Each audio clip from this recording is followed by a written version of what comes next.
My golden child sister always thought she was better than me because of her looks, so when she got older and they faded, she was so jealous of the life I built she tried to ruin it by slandering me at work. So I turned the tables and made her publicly beg for forgiveness. My golden child sister always thought she was better than me because of her looks, so when she got older and they faded, she was so jealous of the life I built, she tried to ruin it by slandering me at work. So I turned the tables and made her publicly beg for forgiveness. Growing up, my sister Samantha was the pretty one out of us two, and I was always happy that this was the case because good looks is the only thing she had going for her.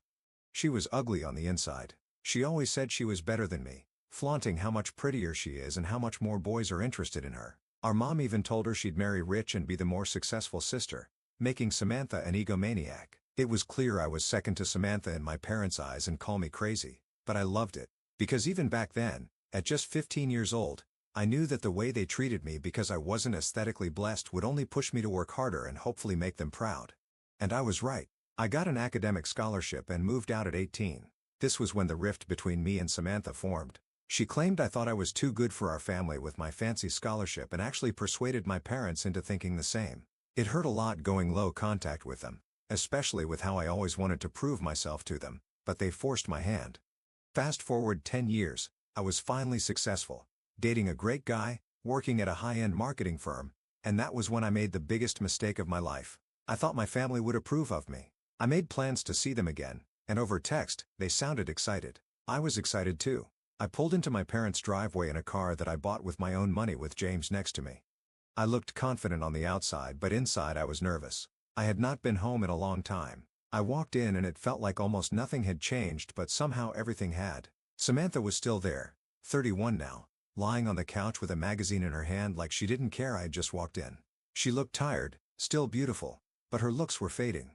Her hair was dry and overprocessed, and her makeup was heavy. My parents greeted James and me, and their smiles were tight. At lunch, it got weird. Samantha barely said a word at first, and when she finally did, it was to talk about a high school modeling competition she won over a decade ago.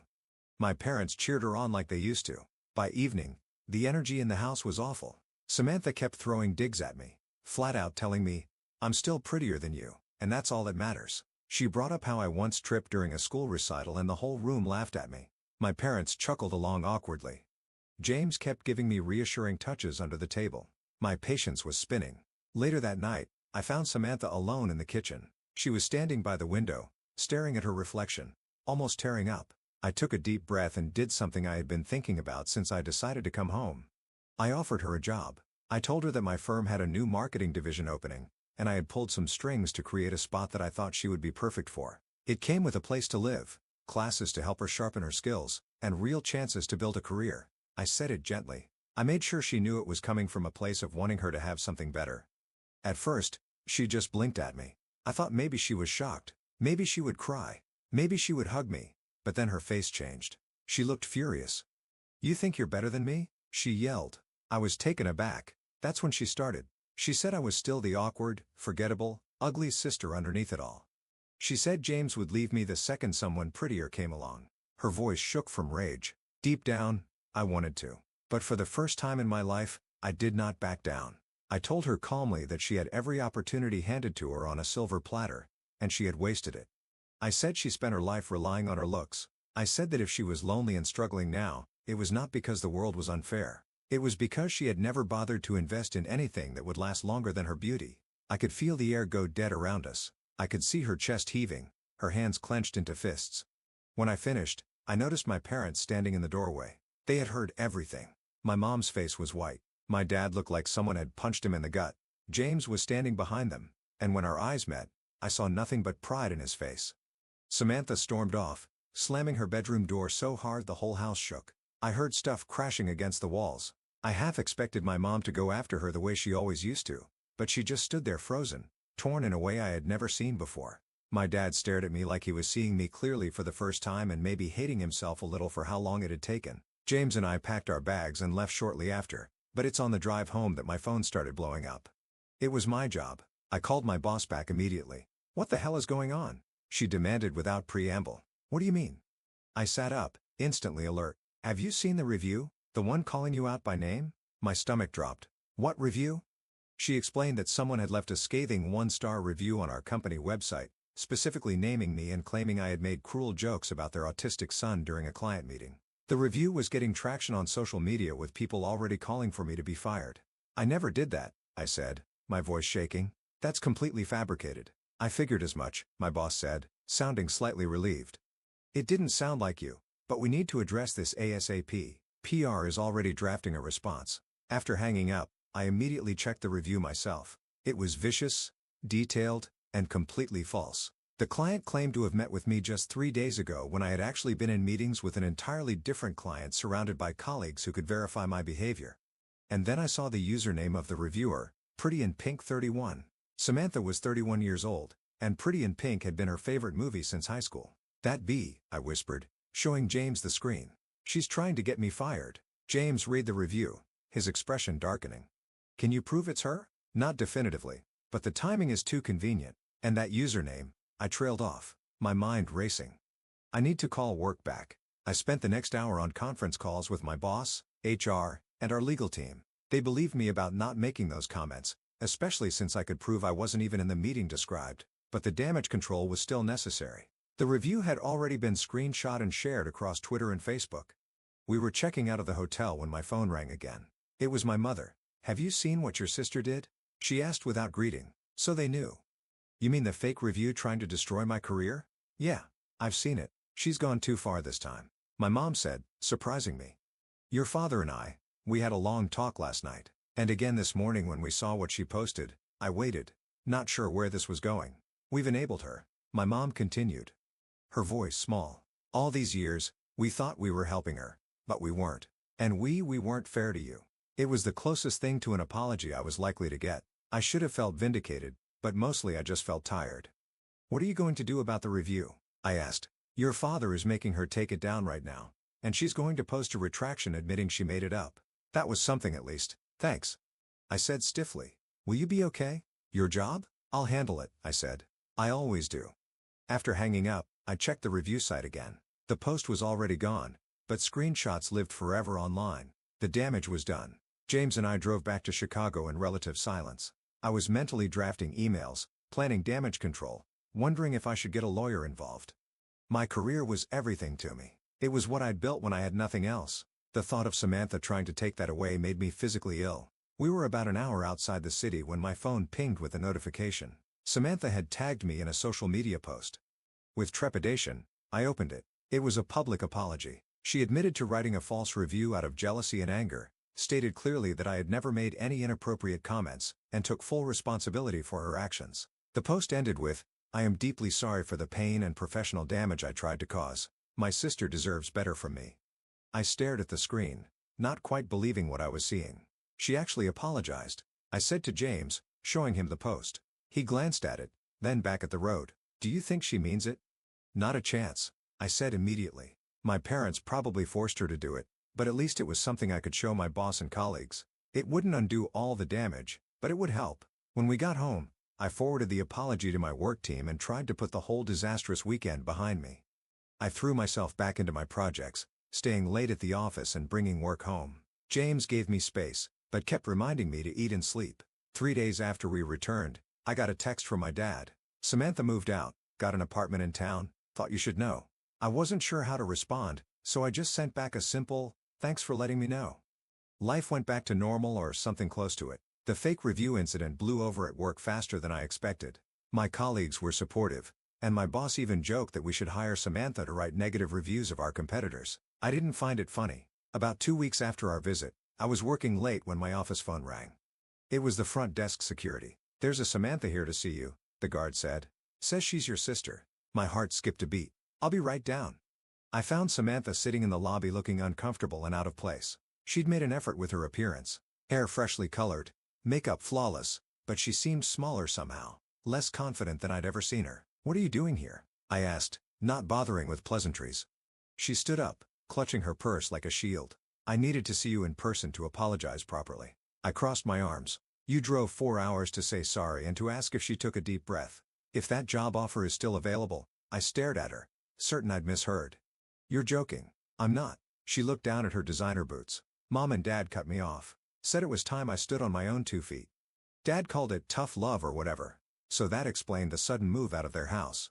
And now you want my help? After you tried to destroy my career? I know it's a lot to ask, she said quietly. I wouldn't blame you if you told me to go to hell. Part of me wanted to do exactly that, to tell her she'd made her bed and could lie in it. But another part, the part that had driven me to succeed, to prove myself, saw an opportunity. The position's been filled, I said, which was true. But there's an administrative assistant role open in the same department. Entry level. You'd have to work your way up. Prove yourself. Her face fell slightly at entry level, but she nodded. I can do that. And you'd have to relocate to Chicago. Find your own apartment. Though the company does offer relocation assistance. I know. I've been looking at places online already. She hesitated. I don't expect us to be best friends or anything. I know I've been terrible to you for years. I just need a chance. I studied her face looking for signs of manipulation or insincerity, but all I saw was desperation and maybe, just maybe, a hint of genuine remorse. I'll talk to HR on Monday, I finally said. But I'm not pulling any special strings. You'll interview like anyone else, and if you get the job, you'll be treated like any other employee. Relief washed over her face. Thank you. Seriously, don't thank me yet. You haven't seen how hard the work is. I checked my watch. I need to get back upstairs. Where are you staying tonight? I got a hotel room, she said. I wasn't sure how this would go. I nodded. Text me the details for your application, and I'll pass them along on Monday. As she turned to leave, she paused. I am sorry, about the review, about everything. I know, I said, not quite ready to say I forgave her. That would take time, if it ever came at all. After she left, I went back to my office and sat at my desk trying to process what had just happened. Was I making a huge mistake? Probably. But maybe, just maybe, this was a chance for both of us to rewrite our story. I called James to tell him about Samantha's surprise visit. He was concerned, understandably. Are you sure about this? He asked. After everything she's done? Not even a little bit, I admitted. But I'm going to give her the chance to prove me wrong. The next few weeks were a whirlwind. Samantha interviewed for the position and actually impressed the hiring manager with her social media knowledge. She found a small studio apartment in a decent neighborhood and moved to Chicago with 2 suitcases and a box of beauty products. We kept our distance at work, both of us aware of how inappropriate it would be to bring our family drama into the office. I made sure she wasn't assigned to any of my projects to avoid any appearance of favoritism or conflict, but we did meet for coffee occasionally. Awkward affairs where we struggled to find common ground after decades of animosity. She seemed genuinely committed to the job, staying late to learn new skills and volunteering for extra projects. One evening, about a month after she started, she texted me asking if we could meet for dinner. I suggested a casual place near my apartment, and she agreed. When I arrived, she was already there, nursing a glass of wine and looking nervous. I slid into the booth across from her. Everything okay? I asked, ordering my own drink from the passing server. Mom called, she said. They want to visit, both of us, here in Chicago. I tensed. When? Next month. Dad has a business thing nearby, and they thought they'd make a weekend of it. She twisted her napkin in her hands. I told them I'd ask you first. The old Samantha would have just told them yes without consulting me. This small consideration felt significant. I'll think about it, I said honestly. She nodded, accepting this without argument. Another change. How's the job going? I asked, changing the subject. It's harder than I expected, she admitted, but I like it. The people are nice, except for Richard in accounting. He's kind of a dick. I laughed despite myself. Everyone thinks that about Richard. Does he always stare at women like they're meat? Unfortunately, yes. HR has a file on him a mile thick, but his uncle is on the board, so I shrugged. Typical, she muttered, then looked up at me. How do you do it? Work so hard all the time? I'm exhausted after 8 hours, but you're always there before me and still there when I leave. It was the first time she'd ever asked me something like that. Something that acknowledged my work ethic as real and substantial. I don't know, I said honestly. It's just what I've always done. Work was. It was the one place where effort actually translated to results, where being pretty didn't matter as much as being smart and determined. She was quiet for a moment. I used to be so jealous of you. She finally said. I nearly choked on my drink. Of me? You're joking. You always knew who you were, what you wanted. You worked for things and actually got them. She traced the rim of her wineglass. Nothing I ever got felt earned. It was always just given to me because of how I looked, and I knew it wouldn't last. I didn't know what to say to that. It was the most self-aware thing I'd ever heard her say. Anyway, she continued, clearly uncomfortable with the vulnerability she'd just shown. I just wanted to give you a heads up about Mom and Dad. No pressure. We finished dinner talking about safer topics, a new restaurant that had opened near her apartment, a TV show we'd both been watching. It wasn't exactly comfortable, but it wasn't openly hostile either. Progress of a sort. As we were leaving, she hesitated by the door. "Thanks," she said. "For the job. For giving me a chance." "Don't mess it up," I replied, but without real heat. She smiled slightly. "I'll try not to." I watched her walk toward the subway station, her figure growing smaller in the distance. Part of me still couldn't believe she was here, working at my company, trying to build a life independent of our parents. Part of me was still waiting for the other shoe to drop. But another part, a part I was trying to nurture, hoped that maybe, just maybe, we could both finally move forward. The next day at work, I was in the break room when I overheard two colleagues talking about Samantha. She's actually pretty good with the social media analytics. One was saying, "Picked it up way faster than I expected." "Yeah. But did you hear who her sister is?" Talk about nepotism. I froze, coffee mug halfway to my lips. "No way." "Who?"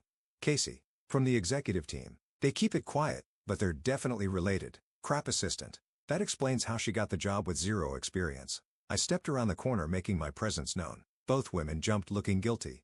"For the record," I said calmly, "Samantha interviewed for her position like everyone else. Her relationship to me was disclosed to HR from the start to avoid any conflict of interest, and I have no input on her performance reviews or career progression." They mumbled apologies, faces red, and quickly left the break room. I stood there feeling a strange mix of defensiveness and pride. Defensiveness because I hated the implication that I'd pulled strings unfairly. Pride because despite everything, Samantha was apparently doing well enough that people were noticing her work, not just her looks. That evening, I texted her, "Heard good things about your social media work today." 3 dots appeared immediately. Disappeared, then reappeared. Finally, "Really? From who?" "Just office talk." "Keep it up." Another pause then, "Thanks.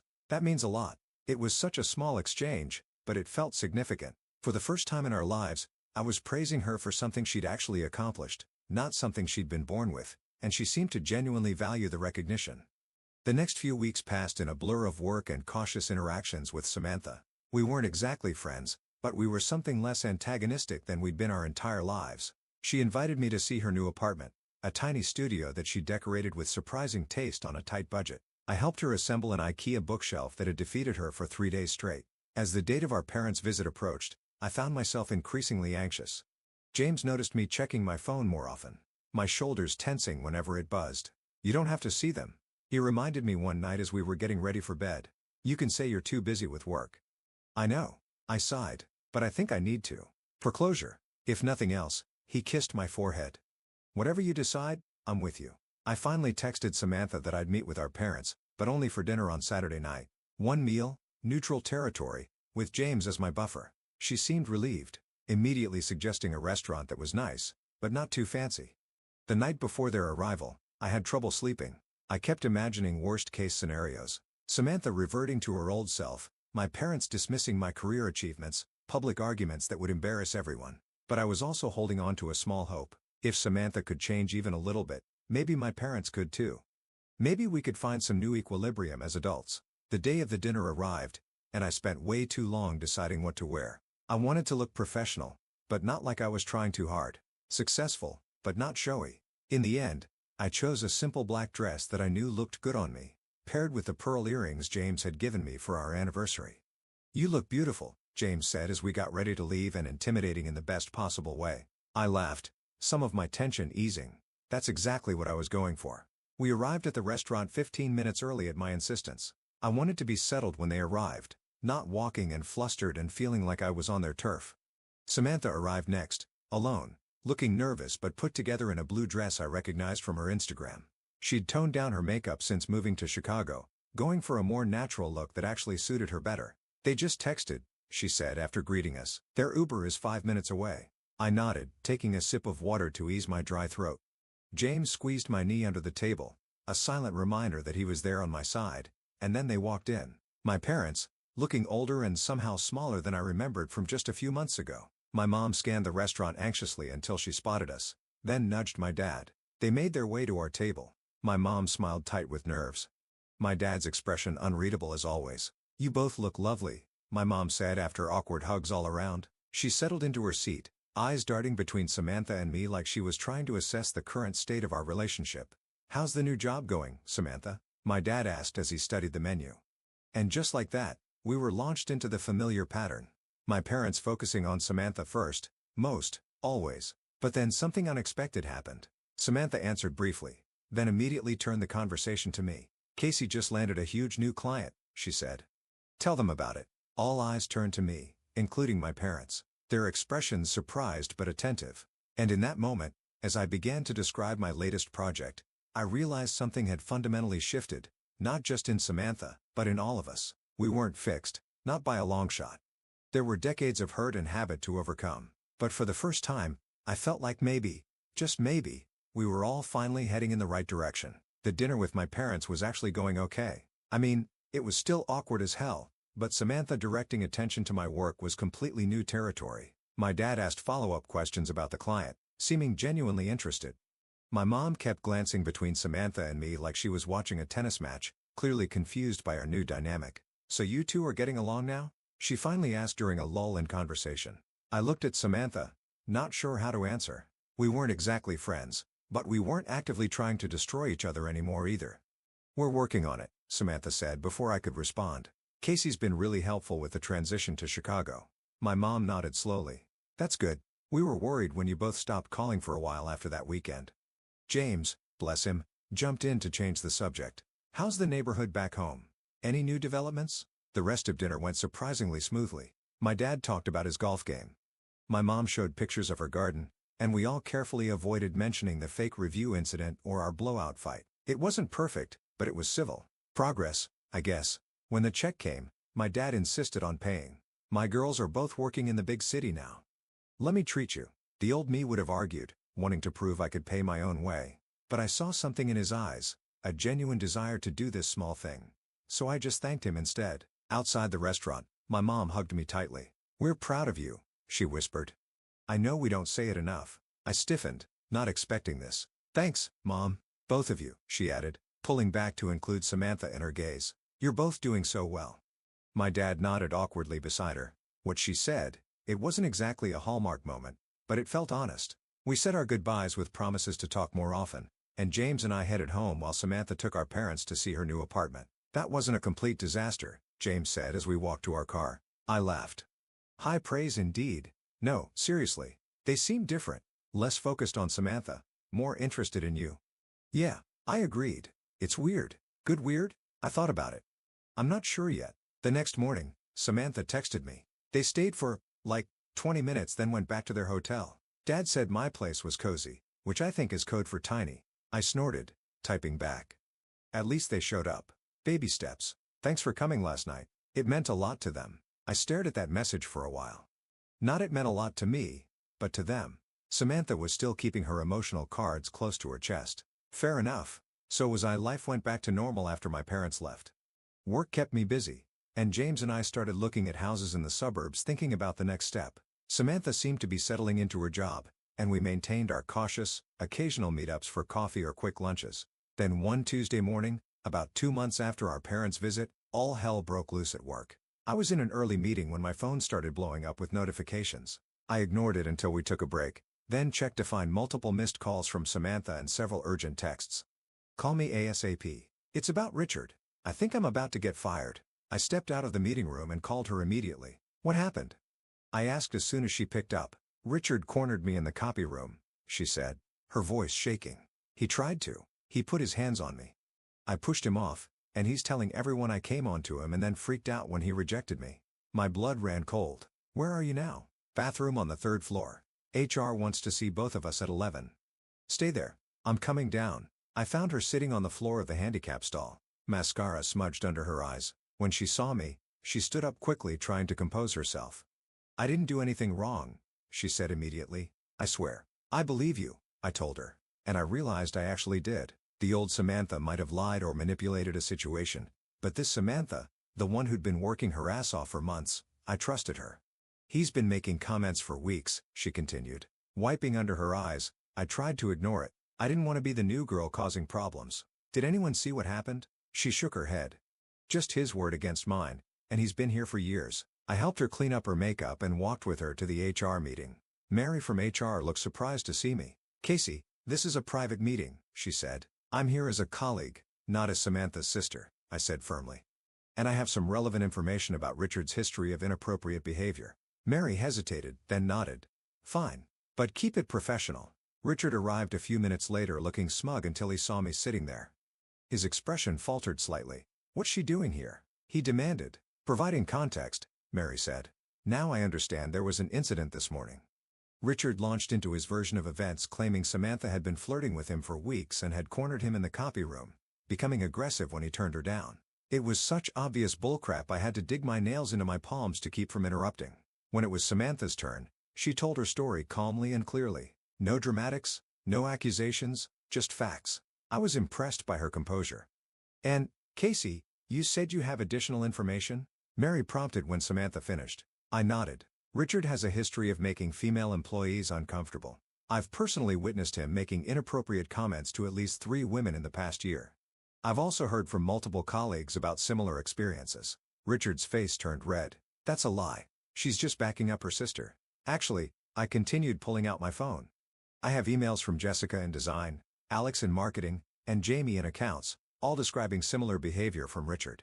I forwarded them to you, Mary. Mary checked her email, her expression growing more serious as she read. I see. Richard, I think we need to continue this conversation privately. Samantha, you're free to go for now. We'll be in touch. Outside the HR office, Samantha let out a shaky breath. How did you have those emails ready? I didn't. I admitted. I've just been collecting complaints about Richard for months, hoping to build enough of a case that HR would finally do something. Your situation just forced the issue. She stared at me. You put your reputation on the line for me. I shrugged, uncomfortable with her intensity. It was the right thing to do. Thank you, she said simply. I nodded, not sure what else to say. Take the rest of the day off if you need to. I'll cover for you. No, she said firmly. I'm not hiding. I didn't do anything wrong. I respected that. Okay, but text me if you need anything. 2 later, Richard was escorted out of the building by security, carrying a box of his belongings. The office grapevine went wild with speculation, but HR kept the official details quiet. Samantha held her head high, ignoring the whispers and getting on with her work. That weekend, she invited me over to her apartment for dinner. It was the first time she'd cooked for me ever, I think. The pasta was slightly overcooked and the sauce was from a jar, but the effort meant something. I've been thinking a lot about what happened, she said as we ate. About why I didn't report Richard sooner. I waited, letting her gather her thoughts. My whole life, I've used my looks to get what I want, she continued. It usually worked, but it also meant I never developed other skills, like standing up for myself in a professional way or knowing my own worth beyond my appearance. I nodded, understanding exactly what she meant. When Richard started with the comments, part of me thought that's just how things work. Men notice me. I use it to my advantage. But for the first time, I didn't want that to be the dynamic. I wanted to be taken seriously for my work. You're being taken seriously. I told her, your performance reviews have been excellent. She looked surprised. You checked? I asked David in HR. Not for details, just a general sense. He said you're exceeding expectations. A small genuine smile spread across her face. Really? Really? And it has nothing to do with being my sister or being pretty. It's because you're good at the job. She was quiet for a moment. I never thought I could be good at anything real. Well, now you know. After dinner, we ended up on her tiny balcony with glasses of wine looking out at the city lights. It wasn't exactly comfortable between us. Too many years of hurt for that, but it was peaceful in a way I'd never experienced with her before. Mom called yesterday, Samantha said suddenly. They're thinking about selling the house. What? Why? She shrugged. It's too big for just them. Dad's thinking about retiring next year. They might move to Florida or something equally cliché. I tried to imagine our childhood home belonging to someone else. It was a strange thought. How do you feel about that? Weird, she admitted, but also, kind of relieved. Like, maybe we can all finally move on from who we were there. I understood exactly what she meant. The next few months flew by. Work was hectic, and James and I finally found a house we loved in a suburb with good schools. We weren't planning on kids immediately, but we were thinking about the future. Samantha got promoted to social media coordinator, a position she genuinely earned.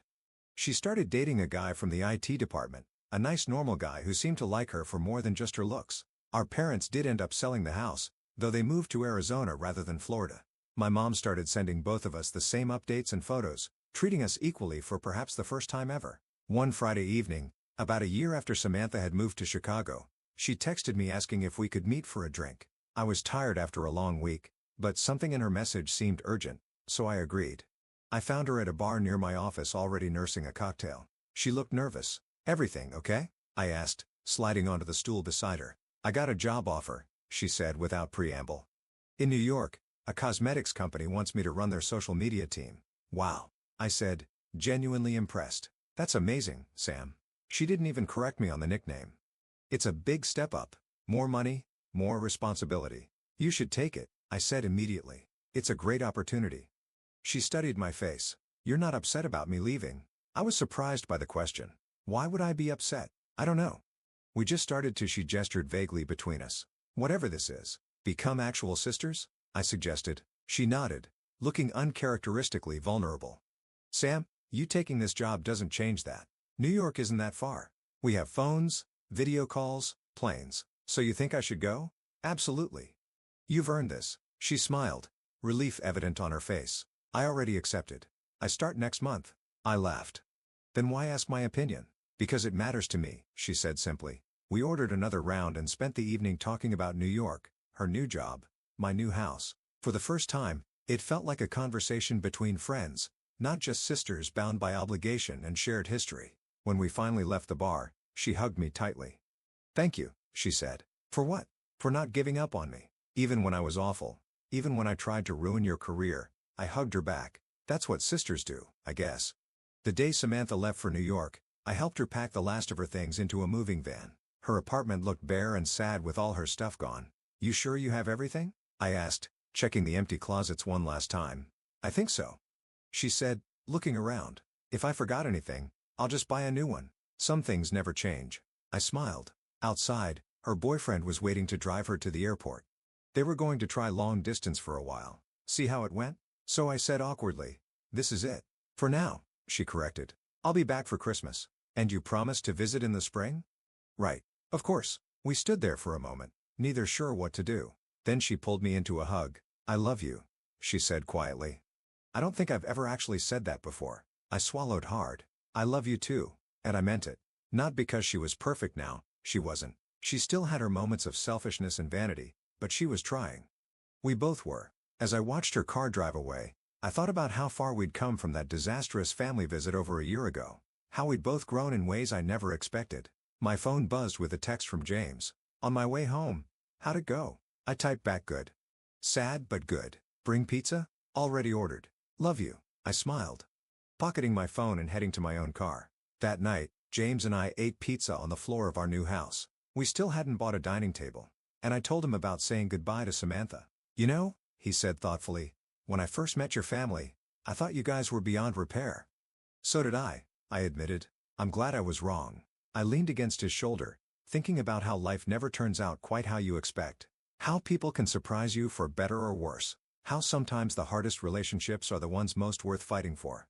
Me too, I said simply. 6 months later, Samantha flew back to Chicago for my wedding. She wasn't my maid of honor. That spot went to my college roommate who'd been there for me during those years of family estrangement, but she was a bridesmaid standing beside me as I married James. My parents sat in the front row.